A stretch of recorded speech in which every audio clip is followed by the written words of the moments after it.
A couple months ago, we started this capital campaign for our soon-to-be new school, St. Ignatius. And I was actually meeting with one couple, and I thought this was interesting. They're an older couple, and they're originally from Chicago. And I don't know if you ever heard this, but occasionally I'll make a joke, but actually I'm serious, that I'd love to win the lottery. And so, if I won the lottery, really, besides getting a full head of hair, I'd get most of it away. And they told this story. I thought this was amazing. They said, they hope something like that doesn't happen because years ago, they're in this great parish in Chicago, and it was alive and hopping, and everybody was very involved. It was brimming with life. But they didn't actually have a church. They had, I guess, a gym, but they didn't have a church. But it was a great place to belong. And so everybody made pledges for this church to be built, and then great luck happened. Somehow, and I forget the details, but somehow the priest inherited a gob of money and announced that he had paid for the entire church to be built. Great news. And they said it turned out to be bad news because suddenly, with somebody else paying for the entire church, the commitment and the conviction just dried up. And they said the parish turned dead. They said before we had this great alive parish, but once really all the money suddenly came in and we could get a church with somebody else paying for it, all the commitment dried up and the parish died. And so I have to admit, I am still hoping to win the lottery. But I've thought about that story for the last couple months. And I really do believe that one of our great gifts is our conviction. Not that somebody else won the lottery. The thing that really changes the world is people's conviction. And you can't ever let that dry up. This commitment to a community. Because really, people that are indifferent never make any difference in the world. Without conviction, nobody's going to change anything. And you need a conviction and commitment, not just to God, but you need a commitment to community. And this, the more and more I thought about this, I get a little obsessive. I find it waning at this time in our world. A lot of people just don't have commitment really to a greater community. And what happens is I'm sorry, but I don't think there's a lot of commitment to our nation. I don't think there's a lot of commitment to our state. There should be commitment to your church and your community, which is also your marriage. And without really a sense of commitment, things die. And I worry about that. So our greatest gift is not winning the lottery. I think there's something dangerous if somebody pays for everything. What you need is people to work together, and then we make a big difference in the world. And I mention that because the gospel reading, the first reading, is about this commitment, this conviction to a community. So think about the first reading. First reading sounds strange. It's the end of Elijah's role as a prophet. He has served not only God, but the community by being their conscience. Yes, raising some trouble, but he was devoted to his people. And so he takes his mantle, so it's like the stole that the priest wears. He takes it and he puts it over the neck of Elisha. Now, just FYI, going off on a tangent, everybody knows about Elijah. Not that many people know about Elisha, the prophet, who actually does twice as much as Elijah. Twice as many miracles, twice as many feedings, twice as many raising from the dead. He actually does twice as much as Elijah. Elijah symbolizes John the Baptist. Christ is a fulfillment of Elisha, who's going to do a lot more. But what you get today is one of them ending concluding their commitment, and another one beginning, Alicia. And when Alicia gets the mantle, the stole, he then does something strange. He takes his oxen, which is his inheritance, and he basically has a barbecue. He uses the farm equipment for the wood. He burns it all up and has this huge meal. And I mention this because as Catholics and Jews, one way of signing a covenant is, one, a meal. It's the ancient way, most important. The Eucharist is this commitment ceremony. So is meals in Judaism. So Alicia has this meal to show his commitment not only to God, but to the community, and a change of clothing, the mantle. We do that too in Catholicism. When you get baptized, you get a change of clothing, you get a new cloth. It's an ancient Jewish way of showing your commitment, not only to God, but to a community. And it symbolizes, yes, the conclusion of one and the beginning of another. So this weekend, likewise, we're concluding one commitment. And that was our fundraising drive to build St. Ignatius. We're still about $1.5 million short, but we'll take out a loan if we have to. However, now if anybody wants to give money, we are the Catholic Church. We always accept that. But we're ending that phase, and now we're beginning, because yesterday we had the groundbreaking ceremony. It's very nice. Came out, blessed the ground, broke the ground, and now it's a new phase. And the new phase is that our children, we're committed to make them ready to really serve the world. Our commitment now is towards the future. So you have the same thing going on. And I really want to celebrate that. So this sounds strange, but we're going to do this. There's these prayer cards in the pews. Here's these prayer cards. And so they're right here. Oh, good.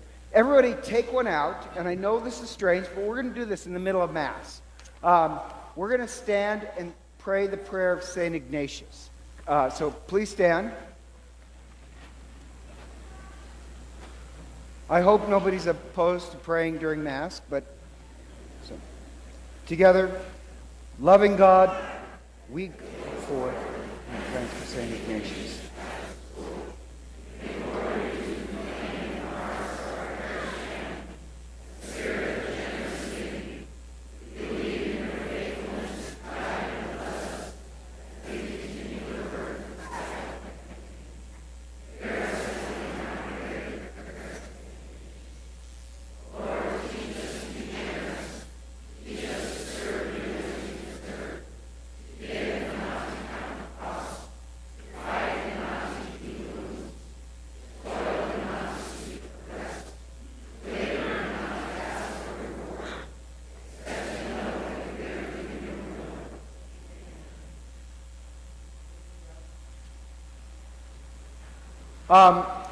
What I want to do is actually symbolize our commitment, our conclusion of the capital campaign, but also a commitment to the future by actually having everybody fill out one of these cards.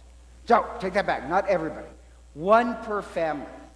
One per family, like if you've already made a commitment, then, first, fill out the name and all that other stuff, because we've actually found out most of our database is wrong. And then the second thing is, there's different things you can check. There's pencils in the pews. Seriously, fill it out now.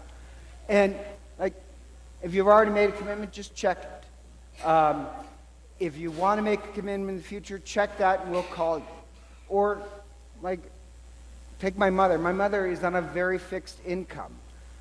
She did donate a little, but, and this touched me. She's not even part of this parish.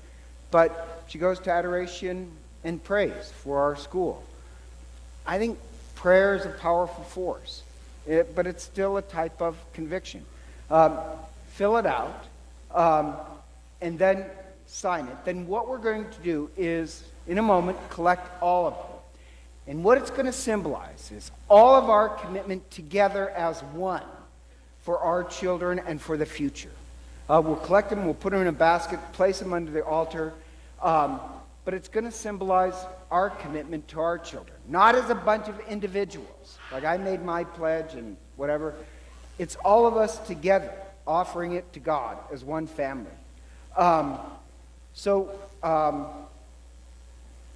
Everybody try and make one out. And then at the end, we'll have our ushers collect it. And as I said, I'm going to pray over it. And actually in the Eucharistic prayer. And what I'm going to pray is that God blesses our commitment. But even the commitment is a theme of the gospel as well. When it says Jesus set his face to Jerusalem, he's turning to Jerusalem to walk to his sacrifice. And he's showing by example. He's leading his disciples there, leading us there, that yes, we make sacrifices. And this is what it means to be a disciple of Christ. And a lot of people confuse, and I like this, a lot of people confuse anger with conviction. It's not. Anger's just a light form of hatred. And so the gospel starts out with James and John upset because the Samaritans didn't offer him hospitality. And they asked Jesus about calling down fire from heaven to incinerate the Samaritans. And Jesus rebukes them. And if you haven't figured out, Jesus is going to do the very opposite. He's not going to call fire down upon his enemies. He's going to call fire down upon his disciples. That in the end, he's going to call the fire of the Holy Spirit down to inflame his disciples to make a change in the world. If you're just hoping God destroys your enemies, that's not conviction, that's hatred. We're the ones that are supposed to be turned to flame. And then he sets his face to Jerusalem to die. Then you have this other three little stories about convictions. Somebody comes up and says, I will follow you anywhere. But the problem is, apparently the guy, he is willing to be a disciple of Jesus as long as they stay in very comfortable settings. Nice 4-star hotels. And so Jesus basically says, foxes have lairs, animals have a place, a home, but the Son of Man has nowhere. That if you want to be a disciple of Christ and never really have to make a hard sacrifice, if it's always going to be easy, comfortable, and convenient, then you will not change the world. You will not set the world on fire. This other guy comes up and says, I'll follow you, but let me first go bury my father. And what you have to know, in Jewish law, that the one exception that can get you literally out of anything, it is a get-out-of-jail-free card. It frees you from doing the Passover, the Sabbath, everything, is to bury your father. And Jesus says, no, let the dead bury the dead. Jesus is taking away the exception. What he's saying is that what he's going to demand is a far higher conviction than just following the laws of the Old Testament. And then somebody else comes up, and the third one is putting your hand to the plow, where he says, I'll follow you. But when Jesus says, no, somebody who puts their hand to the plow and keeps looking back is not fit for the reign of God. That's somebody who, yes, they make a commitment, but their eye is always on something better walking through the door. And this happens. Sadly, this week, one of my relatives, one of my nieces announced that she's going to get divorced. She has 2 small children. She's in her 30s, and she announced she's going to get divorced because she finds marriage boring. She has 2 kids. She finds marriage boring, and she wants to go back to, when you're in your early 20s and you can go out to the bar and party. I have a problem. She has no commitment to her family and to her kids.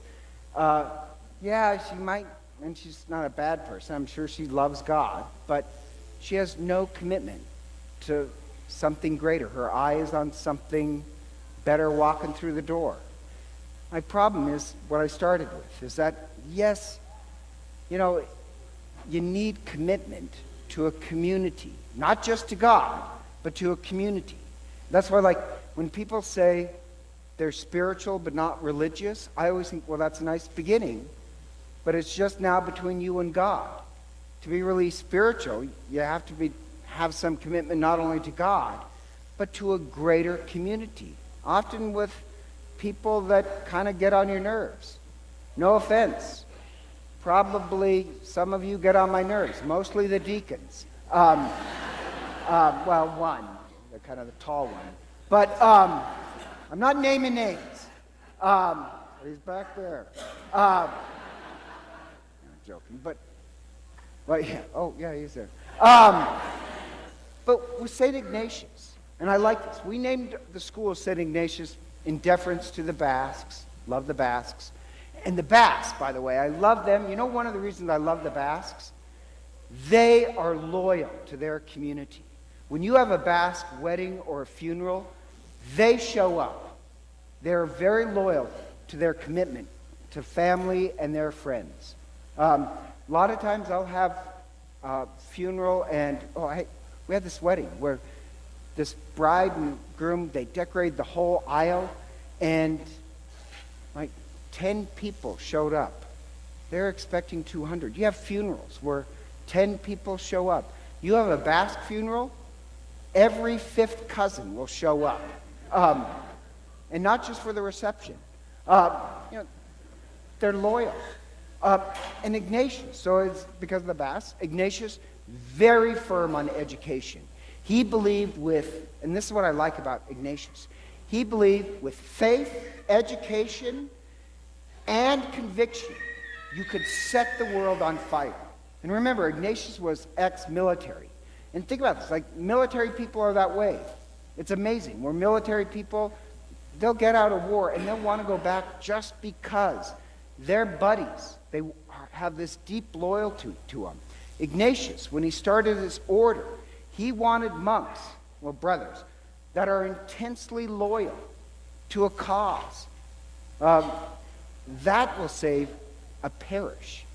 And so, yes, we're going to take all our pledges, put them in a basket, put them in front of the altar, and ask God to bless our conviction, to turn them into flame, so that our children can inherit the mantle of responsibility for the next generation. We're going to set our convictions and ask God to bless them. And so ask the ushers to please just collect the pledges now. Don't put money in this collection. That's in the one that comes after. Just the collection of the pledges, our commitment cards. So we'll do that now. And please stand and let us profess our faith.